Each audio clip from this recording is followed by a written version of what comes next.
It's been a very busy week in the garden this week, and I had a ton of projects on my to-do list. So I thought it would be fun to bring you along for each day that I spent in the garden and all the projects that I got done. Here in Florida, fall is one of our prime growing seasons. Unlike our friends up north, where maybe spring or summer is their primary growing season, our primary growing season is fall. So there are a ton of things to do. And if I spent all of my time one day doing all of them, I probably wouldn't want to step foot in the garden for a week. So instead of that, we're going to break this down into small, manageable chunks. We're going to start with Sunday. So we're going to start the week off right and begin with our Truco squash. This guy needs a little bit of maintenance. Aren't those squash just beautiful? So the first thing that we need to do with this guy is actually trim the lower leaves.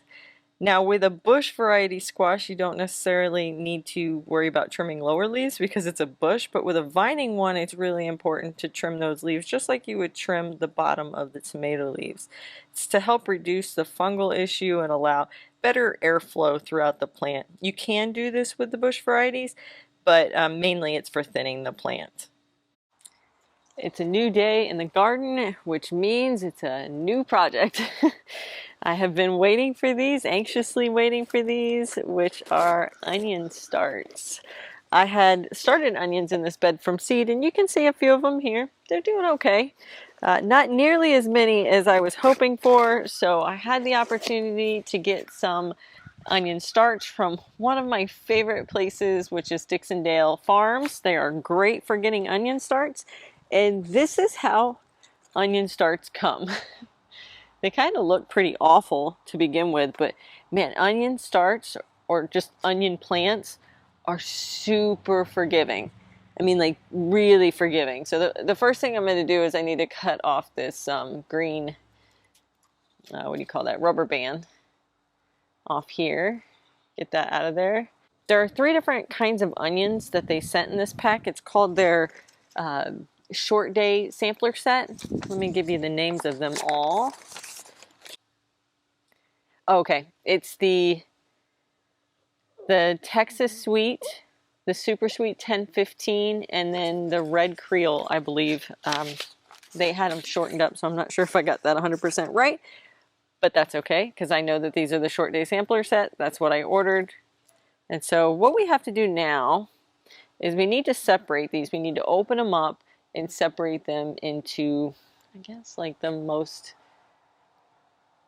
viable onion starts, because there's a lot here. I think there's like 75 onions here, and I don't necessarily know if I need 75 or if I even have space for 75. But we're going to try to put as many as possible in this particular half bed right here. So I'm going to pick out the best of the best. I'm going to show you exactly what the best of the best is when it comes to onion starts. So what you're looking for in a good onion start is probably something like this. Nice green top, good roots on the bottom, a little bit thicker. One that I think is probably a little less than ideal is, it's still pretty good, but this one right here would be what I would consider a little less than ideal. It's not very many roots, still has a green, but it's not very thick stalk. You see the difference there? More than likely either one of these will produce an onion, but I know that these thicker ones are a little bit more hardy. Now I know it seems like those little thin ones, the ones that I am filtering out right now, there's no way possible that those could grow. But in fact, believe it or not, they actually will grow. Onion starts are extremely hardy little plants, and even those tiny little itty bitty ones will probably produce an onion. Probably a smaller onion, but still an onion, so don't toss them.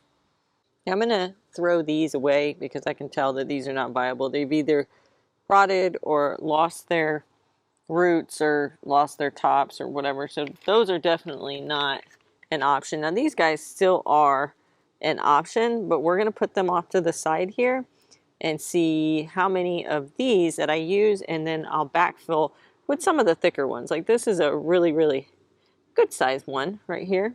I wouldn't not plant that, but then you've got really super, super tiny ones like that. I want you to compare the difference here. See these? Is probably all three of them will do fine, but you can see the root structure here and the thickness of the stem is better. This one is okay, and that one's probably least viable. So planting onion starts is very, very easy, and they're so forgiving.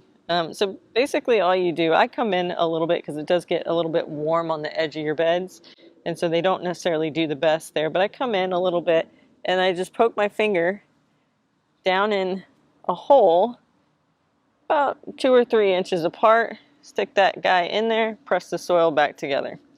Super, super simple, and they will just start growing. It's pretty crazy. All right. Of course, you want to start with soil that's pretty loose and, you know, preferably moist. This one isn't very moist right now, so I'll have to water it, but we are expecting a good deal of rain, which is a great time to put things like this in.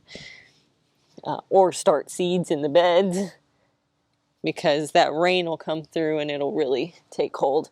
And now I'm balancing. Hopefully I don't fall. That would probably be pretty funny on video, but not so funny in real life. All right, so I'm just going to keep going. And these, I'm not even trying to, you know, figure out the difference between them. So I can tell some are red. They have a red stem, so that's obviously the Creole one. But then I see a yellowish color, and then I see a solid white. So I can tell the different onions from their stem color. It's like gymnastics here. And you don't go super deep with them. I'm probably going even deeper than you should go. But you only need to go maybe an inch deep with these guys. The important thing with onion starts is that you make sure that the soil is very, very loose. In case I didn't mention that before, onions don't like anything getting in the way of them, you know, expanding and bulking out. So making sure that your soil is really, really loose, and this is super, super loose soil, and then planting them only that 1 inch depth. Otherwise, you could have problems with them bulbing. All right, now I know that I still have plenty, so I'm going to sift out and go through these again and find the thicker ones in my skinnier batch. Now, you don't have to do this. If you have plenty of room, you can just stick all of them in.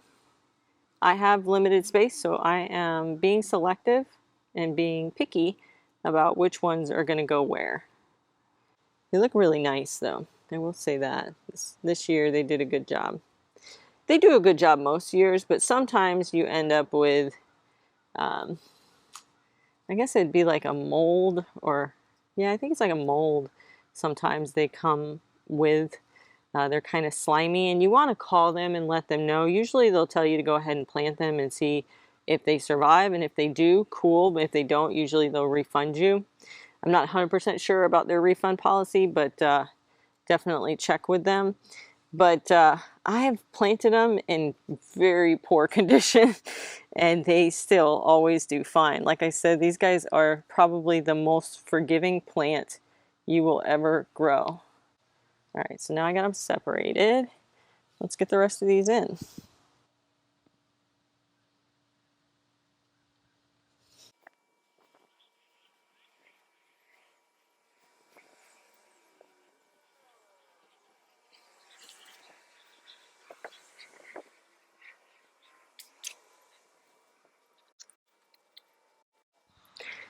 That's it. We got all our onions in, and the whole bed I was able to, well, half a bed. The half a bed I was able to use to put all of the onions in, even the little wimpy ones. So I had very, very little loss of what they sent me, which is really awesome. So let's get these watered in, and then we'll be done.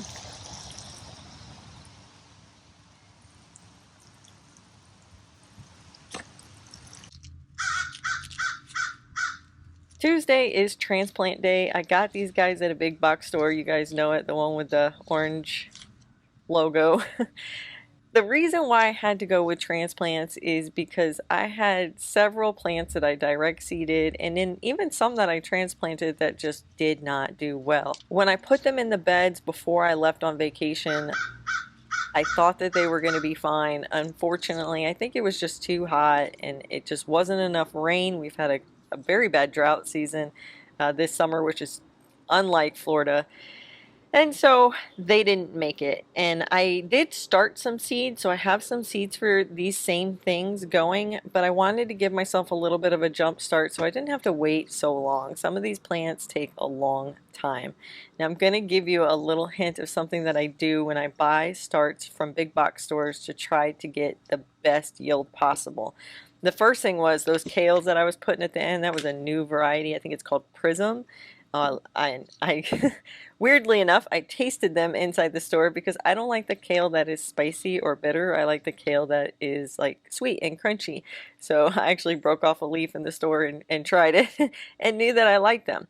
So I hunted around until I found one of those pots that actually had two plants in the same pot. So what you saw me do there just a couple minutes ago was break those two seedlings apart and plant them separately. So instead of spending, I think it was like $5.98 for one plant, I spent half that, or I bought two of them for that same price and just split those plants apart.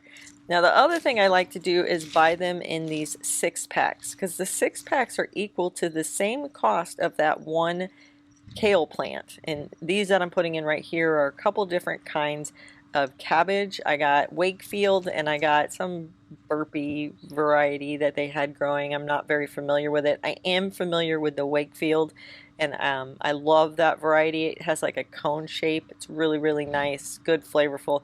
A little small, but that works perfectly for us because there's only two of us here. But when you buy them in the 6-pack, then you get 6 plants for the same cost as those one single plants.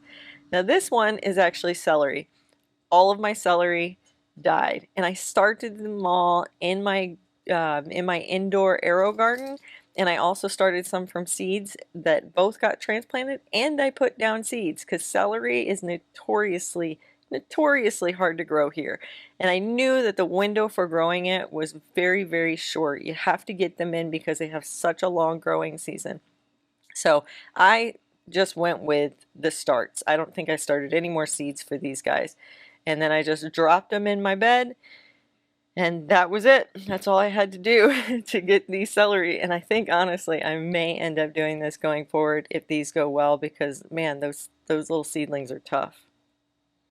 We're running short on daylight, but I wanted to get my garlic in. I know this is like so exciting. These things have been in the refrigerator. Let's see what we got here. Okay, these have been in, oh man, I think I marked this when the 12 weeks would be. So that was a while ago. And these were garlic that I grew in my garden because I was gone on my RV trip.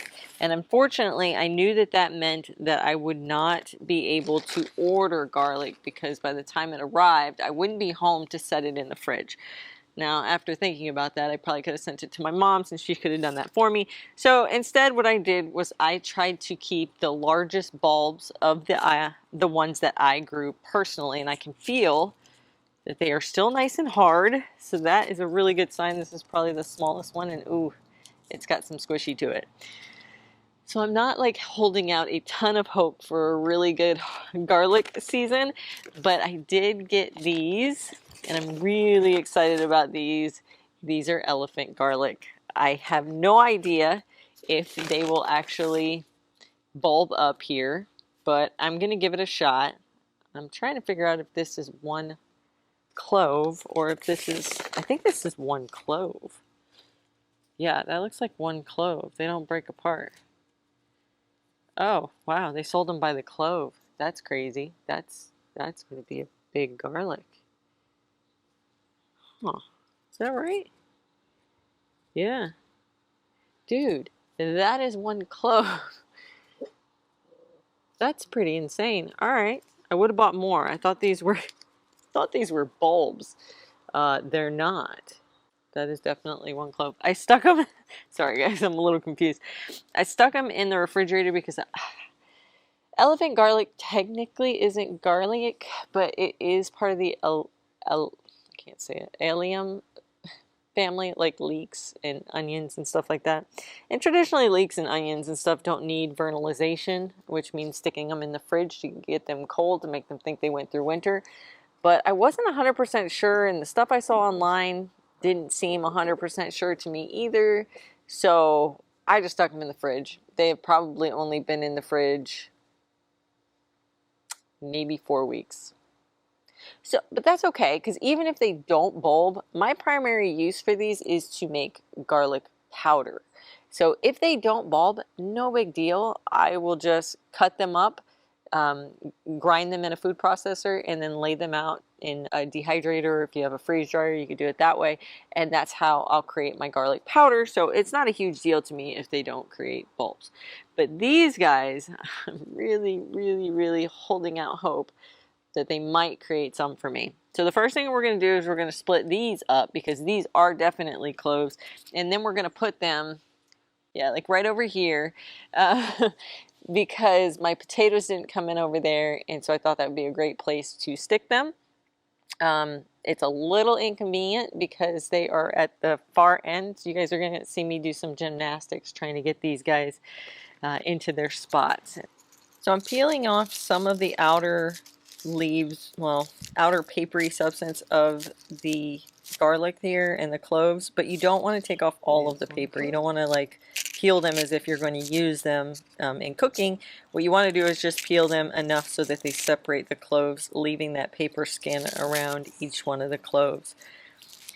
These were small garlic heads, but like I said, these were all that I had, and so I was just doing the best that I could with picking the ones that were the largest out of each particular head of garlic. The center one, weirdly enough, turned out to be some of the bigger ones, and I think I ended up with about 17 garlic cloves here. Not the biggest ones, but 17 nonetheless, and hopefully that will equate to 17 plants. So I'm placing my elephant garlic in the spots that I want to put them in. I'm actually giving them 12 inches. This is way larger than what you need to give. I think the most you need to give is like 6 inches. But given how large these cloves look, I'm thinking that the whole garlic is going to be very, very big. And I had the space, so I want to give them all the room that they can need, and I only have 4, so I'm really betting that these 4 plants do well. I'm hoping that they do, because otherwise I'm not going to have much garlic this next year. The way that you plant garlic, whether it's elephant garlic or regular garlic, is to plant them with the root side down and the pointy side up. So when you have a whole head of garlic and you set it flat on the counter, that is exactly how you plant it, with that pointy side of the head up, and then that root side that has kind of been cut off is down there at the bottom. We put them down anywhere from about 4 to 6 inches deep, and then I usually mulch over them super, super heavy. Now, people up north mulch over their garlic to keep it warm enough during the winter so that the garlic doesn't freeze in the ground. But down here, I keep it mulched usually 4 to 6 inches tall of mulch. Usually leaf mulch is what I like to use to keep it warm, or I'm sorry, to keep it colder once it starts hitting into the warmer temperature. So it's not a huge deal right now. That's why I wasn't like super, worried about getting them mulched up right now. I'm kind of waiting for more leaves to fall before I'll mulch them. But before we hit the February-March time frame, I really need to get this mulched deeply to keep it cool when we start getting into some really hot times right around that March-April time frame. These guys are going to grow all the way to possibly May, June, or July. I don't know, any of those time frames.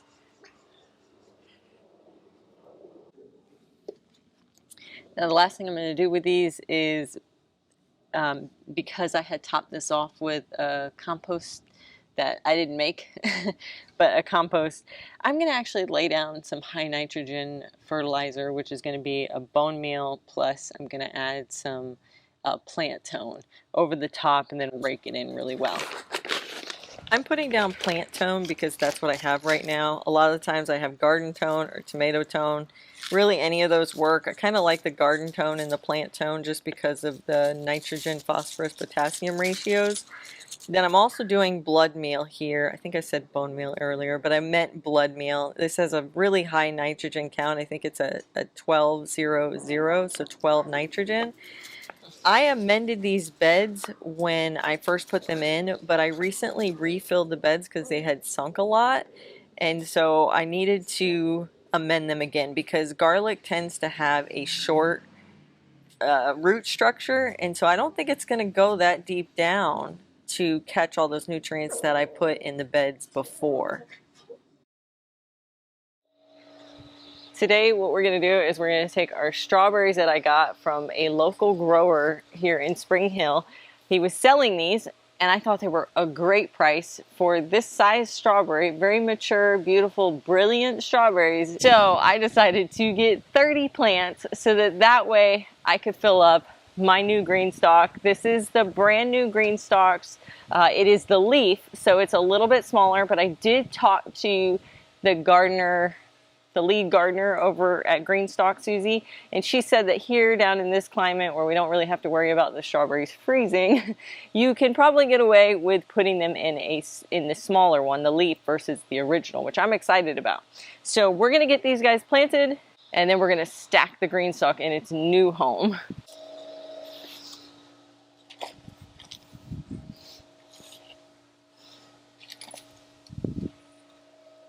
So the plan is to stick one strawberry plant in each one of these sections of the leaf. Now these are pretty big strawberry plants. We're gonna see how well we do with that. I did fill this green stalk up all the way and I put peat moss and compost and perlite and some plant tone and a few other ingredients in here to you know, feed the plants and give it good aeration and stuff. But I'm also going to throw in a little bit of berry tone into each one of the planting holes, kind of just to make sure. Now when you're planting strawberries, you want to make sure that the what they call the crown, or the, you know, the base of the plant is not buried underneath soil. So I have to make sure that the top of this plant is sitting or resting right above the line of the green stalk, which that was actually perfect. First try. It almost never happens. And then I'm just going to fill in the gaps, but being careful not to cover up that crown. I have tried growing strawberry plants in the green stalk in the past with absolutely zero success.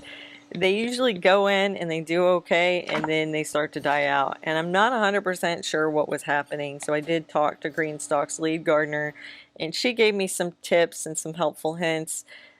So it might have been a combination of a few things. So I'm trying to resolve all those things all at once. And the first thing that was the thing that I needed to resolve was the looseness of the soil. Sometimes the potting soil and the compost that I use might be too thick for the roots or hold too much moisture. So that was the first thing that I was trying to fix when I put these plants in. You can see that that crown, sorry, get some of these leaves away, is still very much above the ground, exactly where it was before I took it out of the pot.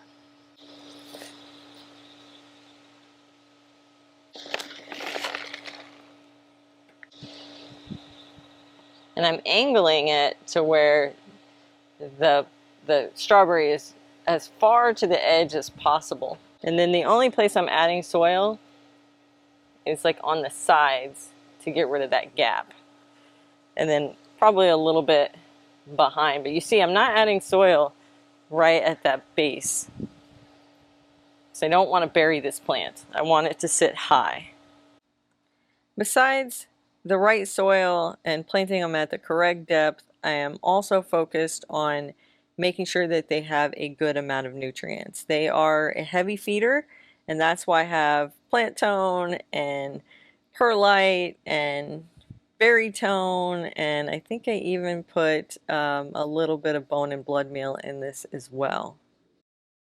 So I had my husband cut me this base right here, and it's because these are lava rocks and they aren't always level, and I want to make sure that this is level, and it is not. So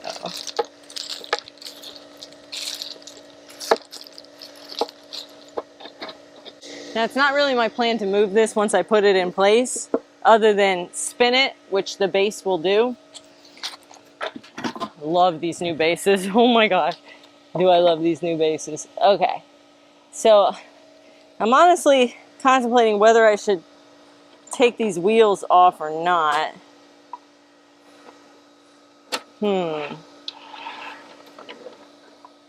Like, will they still? Yeah, see, it'll still spin even with the wheels locked. So let me see if I can get them out. Okay. All right. Yeah, that's a lot more stable. I feel like with the wheels on that thing was just gonna slide right off.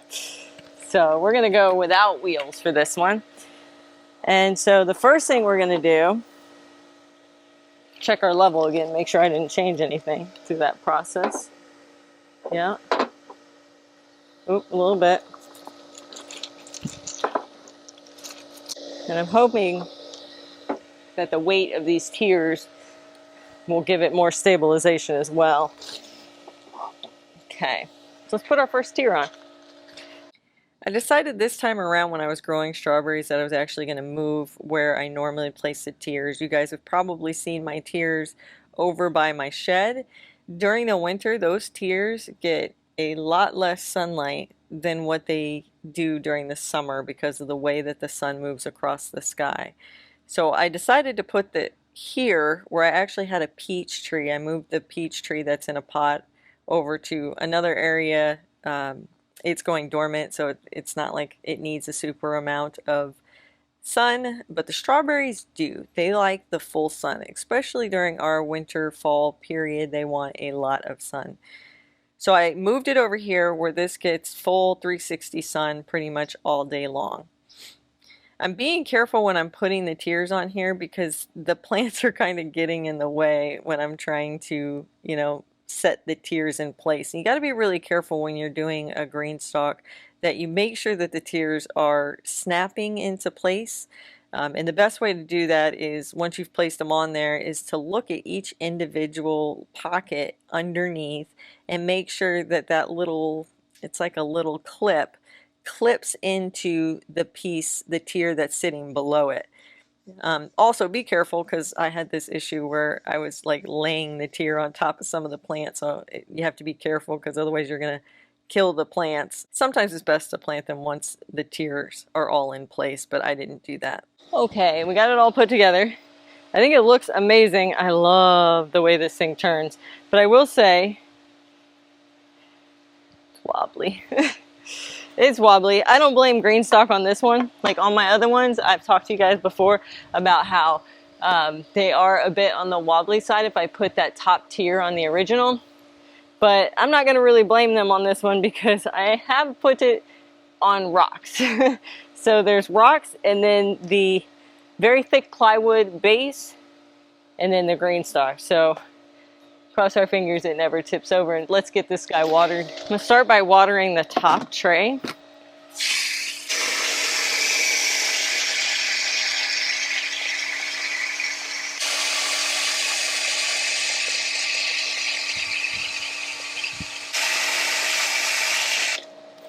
Okay, that should be good. I'm going to put the top on so it doesn't get any leaves or gunk in there.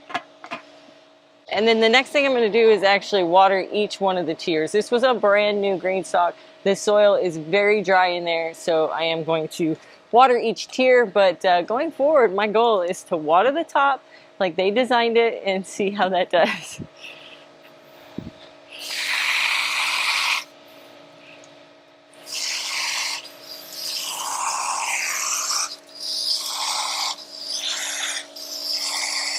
Green stalk gave me a lot of recommendations about making sure that you're watering them appropriately and not too much, especially down here during the winter when we don't have as much evaporation.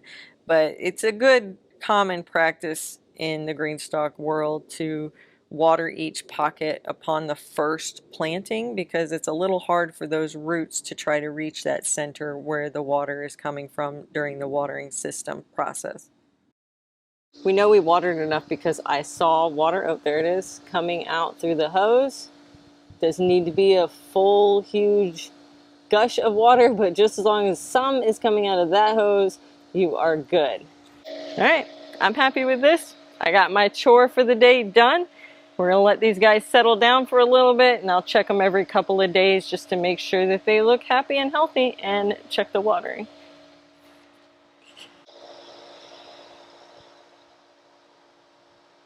We've reached Friday, guys. Happy Friday. The weekend is almost here. I decided to tackle a project that has been on my list for several months. I hate to even admit that. Before we went on vacation, I was in such a rush that I didn't clean out any of my pots. I just kind of chucked them into my shed and left. And so not only did I have all of the pots from before I left, but I also had all of the strawberry pots, all of the seedling trays. Pretty much almost all the pots that I have available were dirty, and I needed to clean them. And the way that I clean my pots is I do this thing where I lay them all out into my yard, and I bring my hose over and I spray them out with water. Some people like to disinfect their pots by using, like, I think bleach or soap and water or something like that, because there is bacteria that continue to grow and live within the pot, especially if there's soil in it. So you want to make sure that you get all the soil out of it. But if you have a problem with a lot of disease and stuff, this might make sense for you. For me, I just wash them out really, really good. I take a high pressure water hose and I spray out the centers. I spray all around them, and this usually takes me only about 15 minutes, which is great because if you notice here, there's a lot of pots. So 15 minutes of doing this process, maybe 2-3 times a year, has worked really, really well for me. If I had to disinfect them too, I think I'd be out here for over an hour trying to just dip and disinfect these into, you know, a 5-gallon bucket. But instead, I went with just rinsing them off.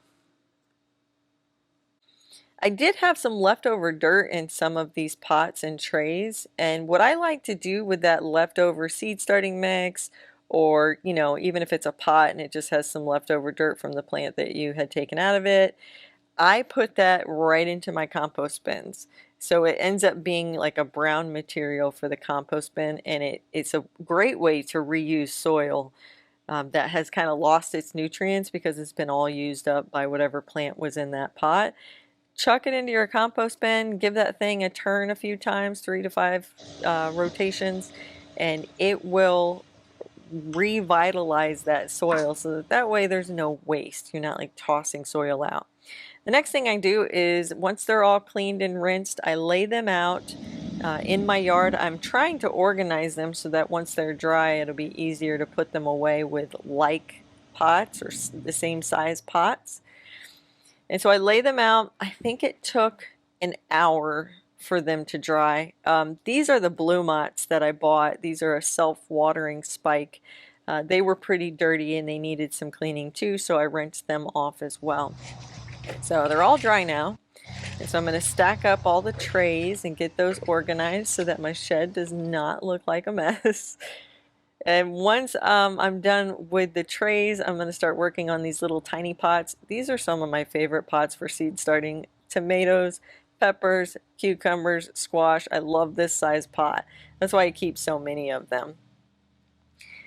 Now the bigger pots, I think they're 5-inch or something like that. These are great for plants that are maybe a little bit bigger. Strawberry plants are great for them. I also like to use them for herbs. If I'm growing herbs up and I haven't quite moved them into my green stalks yet, I like to use them for that. They have a lot of great uses. You can use them for tomato plants as the tomato plants get older, roselles. I guess there's just a ton now that I'm thinking about it. Once I got those all done, I just put them in my shed and we are done for the day. Now we're on to the weekend. Saturday has rolled around and it is time to take our sweet potatoes out of the garage. So when I harvested my sweet potatoes, I got about 25 pounds of sweet potatoes, and I like to let them cure inside the garage. Curing, all that means is it means to allow the skins of the sweet potatoes to harden and thicken so that they can last in storage. It also allows the starches in the sweet potatoes to become sugary and sweet. That's what gives that sweet potato its sweet taste. So if you don't cure them, they actually taste a little bit more like regular potatoes. Maybe you're going for that, but if not, if you're looking for that sweet potato taste, you need to cure them. You need a place that is dark, hot, and humid. Here in the South, it is a garage. That is like the easiest place to do it in. You just lay them out. Usually I use cardboard.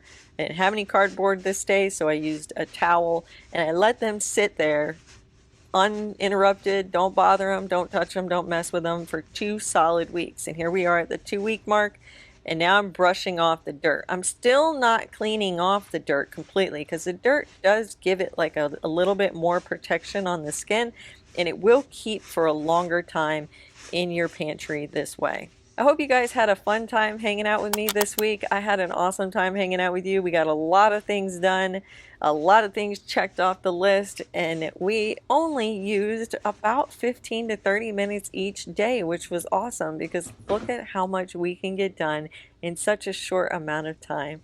I hope your fall garden is going great. Happy gardening, guys.